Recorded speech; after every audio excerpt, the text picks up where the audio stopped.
নবীর ইন্তেকালের পরও সাহাবায়ে কেরাম যেটা করেন নাই, নবীর ইন্তেকালের পর তাবিঈনরা যেটা করেন নাই, পরবর্তীতে 600 হিজরির পরে এসে যদি কেউ যদি ইসলামের মধ্যে নতুন কিছু ঢুকিয়ে দিতে চায়, এটা কি সুন্নত হবে নাকি বিদআত?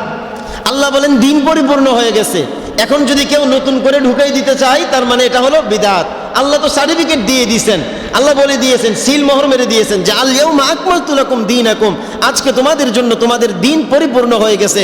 অতএব এখন থেকে নিয়ে দিনের মধ্যে নতুন কিছু ঢুকানোও যাবে না, দিন থেকে কোনো কিছু বের করাও যাবে না।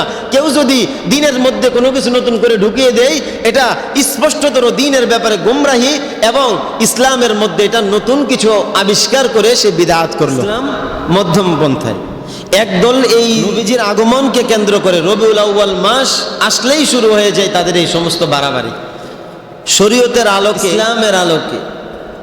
এইভাবে যদি কেউ বাড়াবাড়ি করে যেটা দ্বীনের অংশ নয়, ইসলামের মধ্যে নাই, যেটা শরীয়তের অংশ নয়, এমন কিছুকে যদি কেউ শরীয়তের মধ্যে ঢুকানোর অপচেষ্টা করে, এটা বিদআত হবে। কি হবে?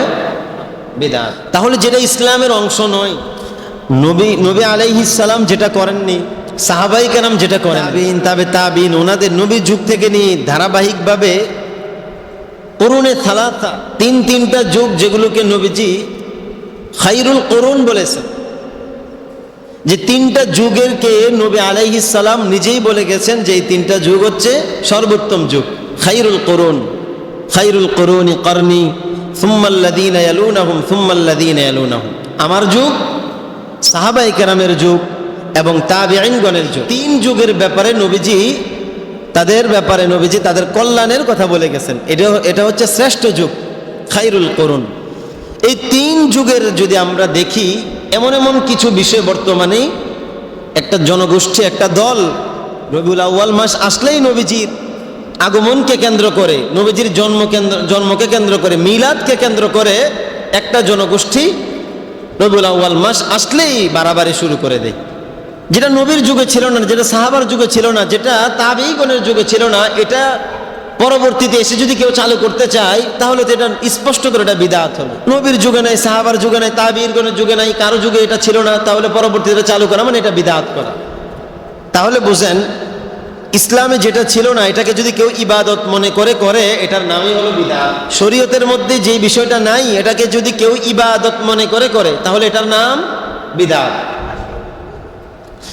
আল্লাহ রব্বুল আলামিন নবী আলাইহিস সালামকে উদ্দেশ্য করে বলছেন, ইয়া আইয়ুহার রাসূল বাল্লিগ মা উনজিলা ইলাইকা মির রাব্বিক, হে নবী আপনার নিকট আপনার রবের পক্ষ থেকে যা নাজিল করা হয়েছে, যে কিতাব আপনার নিকট অবতীর্ণ করা হয়েছে, আপনি ওই কিতাব, ওই রিসালাতের দায়িত্ব আপনি উম্মতের কাছে গিয়ে পৌঁছে দিন।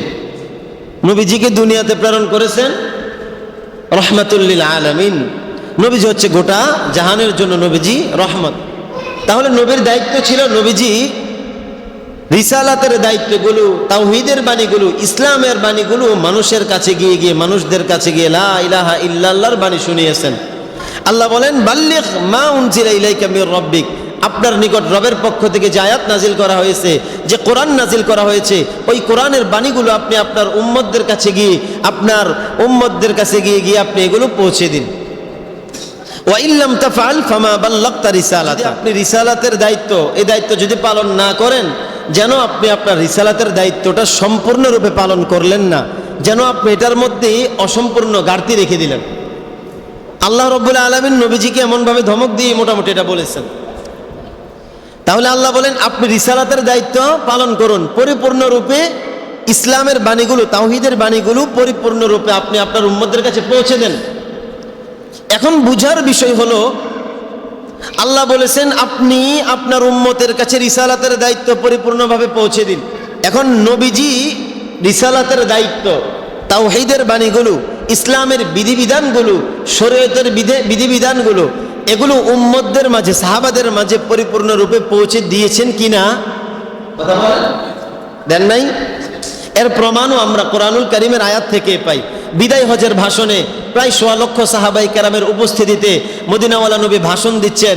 ওই ভাষণের মধ্যে নবীজি যখন সমস্ত সাহাবায়ে কেরামদের উপস্থিতিতে নবীজি ভাষণ দিলেন, তখন আল্লাহ রব্বুল আলামিন ঠিক ওই মুহূর্তে কোরআনুল কারীমের আয়াত নাজিল করে জানায়া দিলেন, আল ইয়াউমা আকমালতু লাকুম দীনাকুম ওয়া আতমামতু আলাইকুম নি'মাতি ওয়া রাদিতু লাকুমুল ইসলামা দীনা।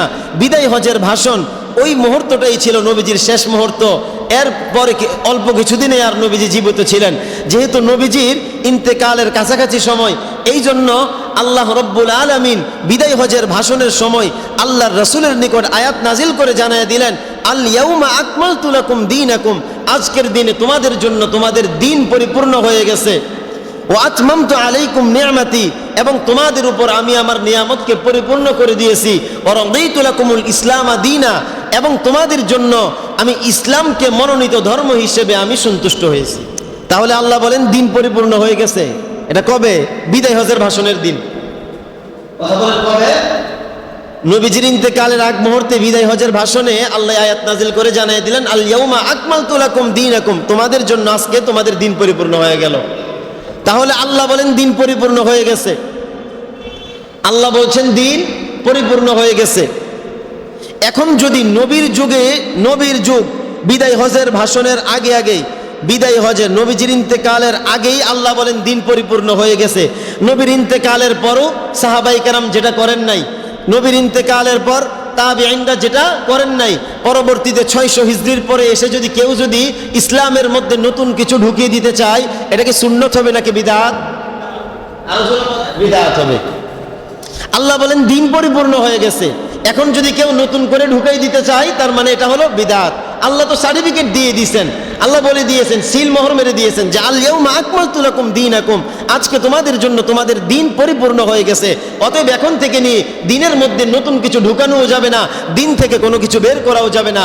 কেউ যদি দিনের মধ্যে কোনো কিছু নতুন করে ঢুকিয়ে দেয়, এটা স্পষ্টতর দিনের ব্যাপারে গোমরাহি, এবং ইসলামের মধ্যে এটা নতুন কিছু আবিষ্কার করে সে বিদআত করলো। তাহলে দিনের মধ্যে নতুন কিছু ঢুকাই দিলে এটা বিদআত হবে।